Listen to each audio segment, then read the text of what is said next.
Today, we're going to pull back the curtain on one of Wall Street's most powerful secrets. We're talking about how the data from our everyday shopping trips is being used to predict huge stock market moves, sometimes way before they actually happen. Let's dive right in.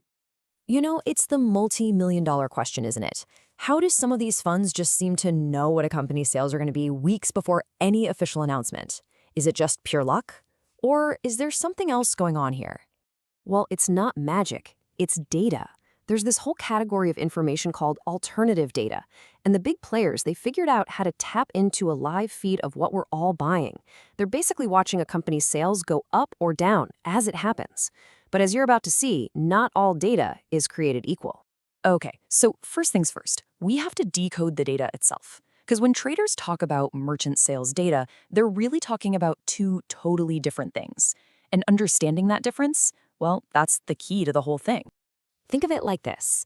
On one hand, you've got data that gives you clues about what people are buying. The specific items in their shopping cart. And on the other hand, you've got data that just shows you the big picture, the total amount of money they spent. Both are incredibly powerful, for sure, but they tell very different stories. So let's break this down.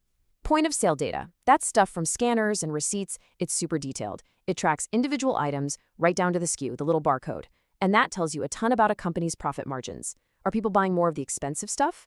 Now, credit card data, that gives you the total spend. It's a fantastic indicator of top-line revenue, just total sales. So the bottom line is, POS data is about what is sold, and transaction data is about how much is sold. Okay, so how do the pros actually turn this into money? They use a strategy called the revenues surprise model. It's basically a system for finding a mismatch between what the real-time data is saying and what Wall Street thinks is going to happen. And the one signal they're hunting for is called positive divergence. This is the golden ticket. So let's say their credit card data for a company shows sales growth of 8%. But Wall Street analysts are all expecting only 4%. That gap, that divergence, that is the trading opportunity. It's a huge sign that the market is totally underestimating how well the company is doing. And the Chipotle story just shows you how powerful this is in the real world. During their E. coli crisis, all the traditional analysts were just sitting around waiting for the official numbers to drop. But traders with this alternative data, they saw the disaster happening live. Location data showed foot traffic completely collapsing, and transaction data showed sales falling off a cliff. So they built these massive short positions weeks before the terrible earnings report came out, and they basically captured almost the entire plunge in the stock. Now, this all sounds great if you're a hedge fund with a bottomless budget, right? But what about the rest of us? Well, the good news is you can actually apply the same exact logic without spending a fortune. Let's look at how. Let's just be real for a second. You're probably not going to outspend a massive hedge fund on data. These raw data feeds can cost over $100,000 a year.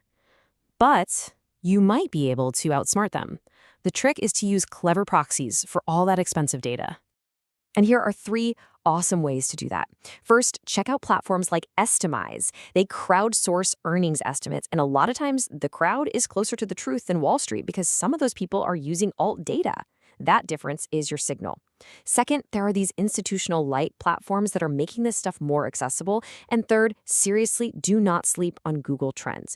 You can literally plot search interest for a hot product right against the company's stock price. And hey, this isn't just a hunch. The numbers actually back it up. For a lot of these direct consumer brands, the correlation between Google searches for their products and their actual revenue is over 0.8. I mean, that is an incredibly strong link, and it's a signal you can track for free. Now, if you're more of a hands-on, get your boots on the ground kind of person, there's the channel check strategy. This is some old school detective work. You pick a handful of representative stores for a company you're watching, then you either visit or just call them up and ask about the inventory on their most important products. If you keep hearing that the hot new thing is sold out and it's not even on sale, well, that's a pretty powerful signal of strong demand. All right, now before you run off and start calling every Best Buy in a 50-mile radius, we've got to pump the brakes for a second and talk about the risks, because this is a powerful tool for sure, but it is absolutely not a magic bullet. There are some serious pitfalls you really need to be aware of. So there are 3 big ones to watch out for. First, the market might already know what you just found. It's called being priced in. So if everyone already expects a great quarter, the stock might not even move. Second, the data itself can be biased. A credit card data set might have way too many city dwellers, which would give you a totally skewed view of a company like Walmart. And finally, real-time data isn't always instant. A delay of just a few days can be an absolute eternity in the market. Okay, so to wrap all of this up, let's distill it down into a simple, actionable checklist. Think of this as your framework to use before you even think about placing a trade based on this kind of analysis. All right, here it is, a simple three-step checklist. First, look for a significant divergence. Is there a difference of more than 3% from what the analysts are predicting? Second, make sure you're even looking at the right kind of stock. A retailer is going to react to sales news, but a biotech company probably won't.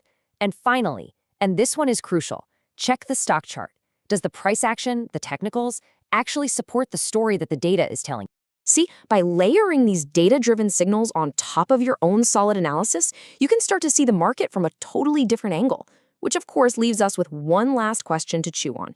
If our shopping data is this powerful, what other invisible data streams are out there, just waiting to signal the next big market move?